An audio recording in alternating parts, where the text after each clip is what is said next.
All right, so Houston moving on as they take what you could say the easy road. 4 straight double-digit seeds. Cleveland State, Rutgers, albeit they had to battle Rutgers, and really Houston had no business winning that game against Rutgers.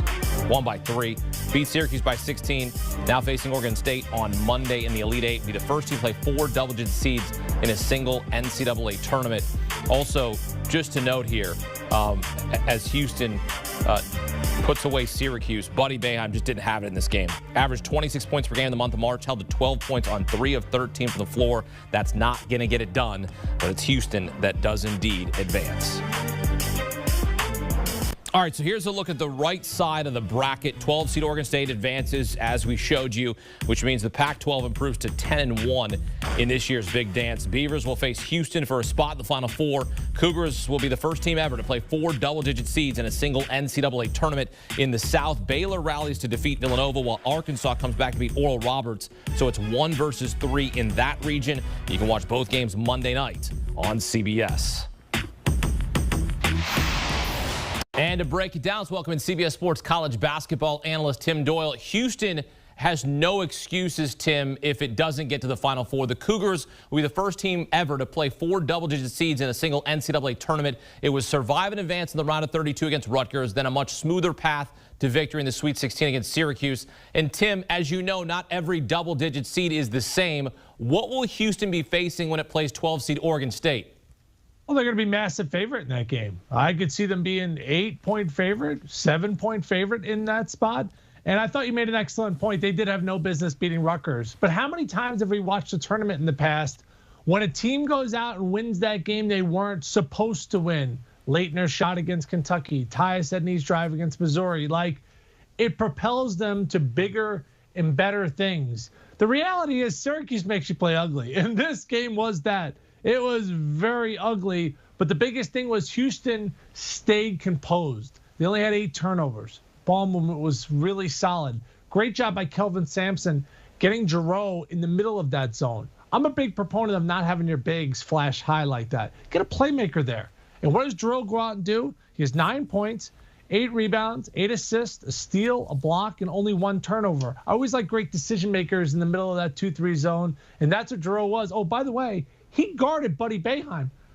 Isn't it great to be young? Like, when my hip hurts in the morning, I'm like yelling at my kids. I can't move. Like, this guy's hip's bothering him. He's guarding one of the best shooters in college basketball. Oh, and by the way, he almost went out and had a triple-double. And then you heard his message after the game. Really powerful stuff going on with his family and friends.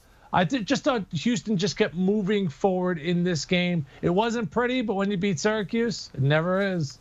Going to be interesting to see how they attack Oregon State, because Oregon State certainly has had a nice run as well. They'll play on Monday night. In the South, both Baylor and Arkansas had to rally to get to the Elite Eight. The Bears forced 16 turnovers against Villanova, while the Razorbacks come back from a double-digit deficit against Oral Roberts. So it's 1 versus 3 for a spot in the Final Four. How are you evaluating this matchup?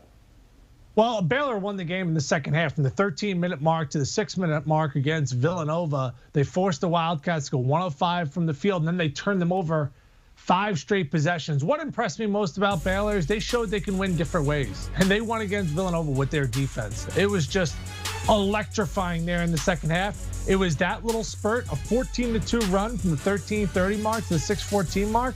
And then good night, Irene. That's all it was. And they did not shoot the 3 well. Let me repeat. They shot the 3 awful in this game, and they figured out a way to win. And that's what great teams do. You want to play fast? Sure, we can play fast. Oh, you want to grind it out? We can grind it out as well. That's really imperative in the tournament. You see Homer Drew there, a Valpo glory. You got Scott Drew, who went to college at Butler, playing in his backyard. So a ton of family ties there, but watching Arkansas, they can match up with Baylor. And one thing that I recognized in the Villanova game was Villanova had tall, long guards. And that did make Baylor uncomfortable to the point where they couldn't bang down threes because that length was bothering them.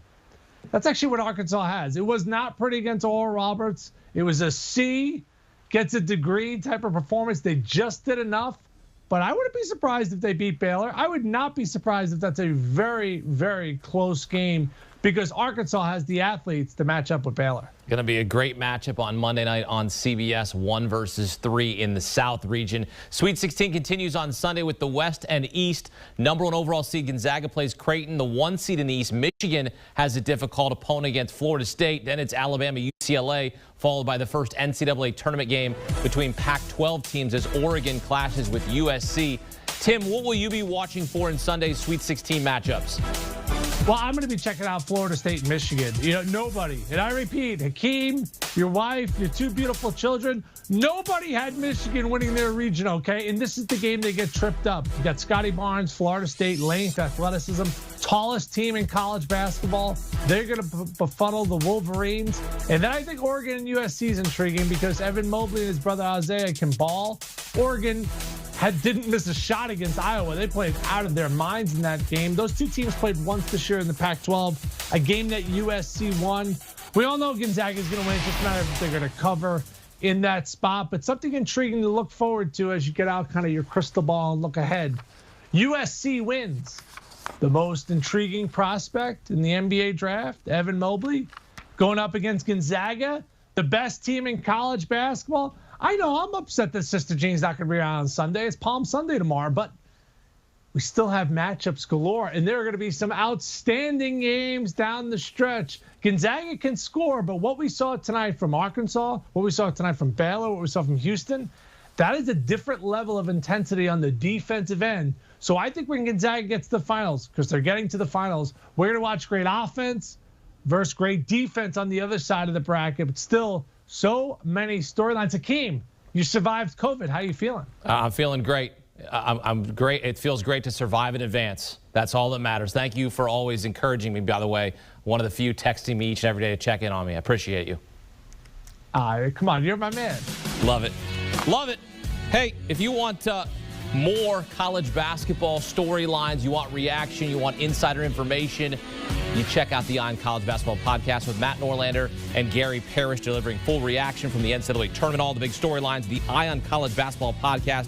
Download and subscribe today. Want a sports network that delivers everything that matters about the game? The highlights, the picks, the instant analysis. No yelling, no fake debates, no politics. Hit the subscribe button and never miss a moment.